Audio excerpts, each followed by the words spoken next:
Today, we present you with the latest episode of our series, My Jerusalem, which explores the places, the initiatives, and the people who make Jerusalem such a special place. This time, me and Executive Director of the Jerusalem Foundation, Mr. James Snyder, met Zaki Djemal, the founder of the Fresh Fund. Here's more.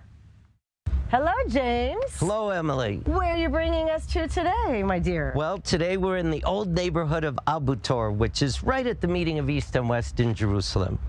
And actually, this home was the home of the Iranian Consul General during Ottoman time and through the Mandate period. Wow. And now it is the headquarters of Zaki Djemal's venture fund, Fresh Fund, and he's our guest today. All right, well, let's go meet him.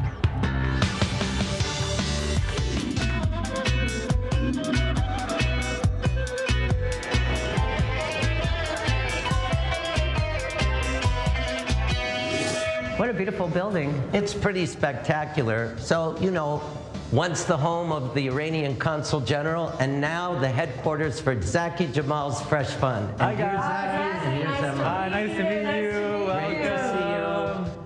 How's it going? Not bad to be working in a place with so much historical significance, I know. huh? We love it. We love it. Pretty stunning. I mean, what are these pictures? Are these from the times when that Consul General lived here? Yeah, these are actually photos from the building in the 30s. Wow. And you can kind of see how the building was done up for I think it was the Iranian New Year party. Wow. And they covered the building in lights, and they built this magnificent crown out of lights. And this is really Jerusalem. This is the same building in, I think, 1939. Wow. So really a lot of history, a lot of personality, and we also tried to keep kind of the sense of the space. I think it still has a bit of a I don't know if a 1930s vibe, but certainly you can kind of sense the history. Well, and what different times? I hear there was a Consul General of Iran, like living in the heart of Jerusalem, different times. And today it's the headquarters of a venture capital fund. So how times have changed. And in Jerusalem, anything's Jerusalem, exactly. So, James, how do you know this fine young man? This is a great story. Zaki and I met 10 years ago. Back then, I would interview students applying as undergraduates to Harvard. I'd interviewed a lot over the years. Finally came into my office, Zaki Djemal, and I thought, this kid needs to go to Harvard. And he got in, and of course, my sadness was I thought he would go there and never return to Jerusalem. And look what happened. He graduated from Harvard, and he's back here. Wow. Yes, sir. Amazing. What was that experience like, being an older undergrad than the other, kids fresh out of high school? So I was a 24-year-old freshman. I was the oldest freshman in my year. 6 years older. 6 years older. Really talented, smart people, but 18 is 18. And it required, I think, some adjustments I'm getting used to. I like to say that I regress well. Why is it so important for you as a Jerusalemite, to use the Ivy League education and come back and put it into practice here from, the heart of the Holy Land, aka the heart of the world? Sure. So I think kind of the appeal of a place like Harvard initially was to kind of open myself to the world, to explore new places, to kind of become a man of the world, an international person. And I think kind of growing up in Jerusalem, I had a complicated relationship with the place. I felt connected to some extent, but I also felt like it was very traditional, very oppressive, very stifling in some ways. And for me, Harvard was a way to really kind of open my wings and go and explore the world. Interestingly, I think I needed to travel really across the oceans to a completely different place to really discover that this is where I feel probably most at home. Zaki is the founder and the leader of Fresh Fund, which is a fund that invests in startups started by kids while they're still in university in Israel. His investment base is in America and also in Israel, and really he's doing this also to nurture from the very start the profit agendas of future leaders of this city and of the country, and he does it from here. Wow. And how do you find the students? So we started with a very clear focus on companies coming out of academia, companies founded by students, academics, recent graduates. We've kind of seen, I think, with time that a lot of the methodology that we we use to also source deals, but also support founders in their earlier stages are relevant for kind of early stage founders more broadly. And so today we'll invest in what's called pre-seed startups. We're a first check fund. I mean, these are probably terms that you've heard, but we're usually really the first kind of real serious institutional partners a company can have really in its earliest days, and we'll work with the founders to help them kind of reach the next significant milestone. Usually it's the next significant funding round.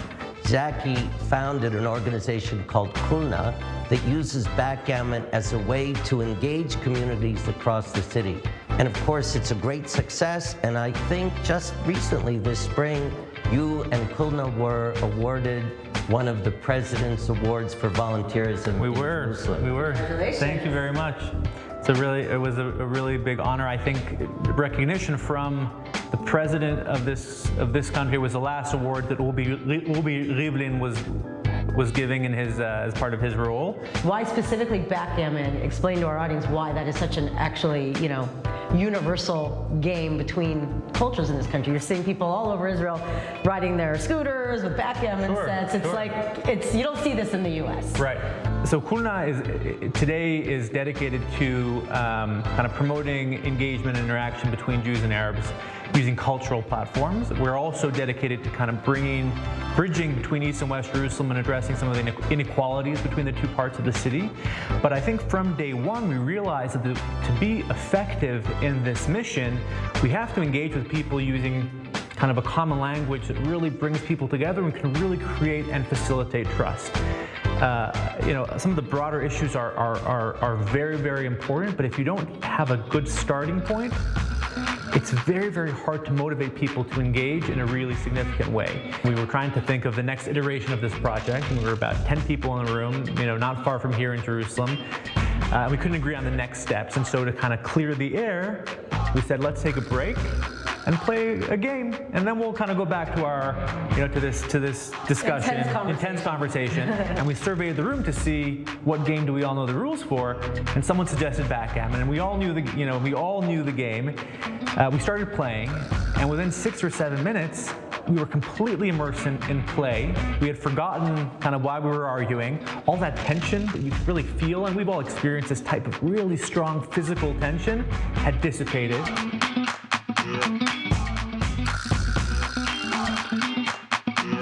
What's amazing about Jerusalem is that because it's so central, what works here could also work elsewhere. It's a model for what can be, I think, more broadly, and it's a lot more manageable. Not a bad place to come hang out in the middle of your workday. I know, you're welcome. Any day. I would love it. So, Zaki, downstairs, we talked about how you're a venture fund, but you're not in Tel Aviv where everyone else is, you're in Jerusalem. And you said it's because of the power of the place and the meaning of the place for you. And up on your roof, we're getting this incredible panorama of really all of Jerusalem. Tell us about it. If we're looking for a place to build new ideas, to follow vision, to dream, you need inspiration. And all you really need for inspiration is to come up to this roof, take a look at this remarkable city, tap into that inspiration, and dream big and make amazing things happen. That's Jerusalem. That's what we do in our business. That's what we try to do in our nonprofit. And it really, I think, encapsulates why we're here. Wow. Amazing. Good for you. It's all about location. Location. All right, guys.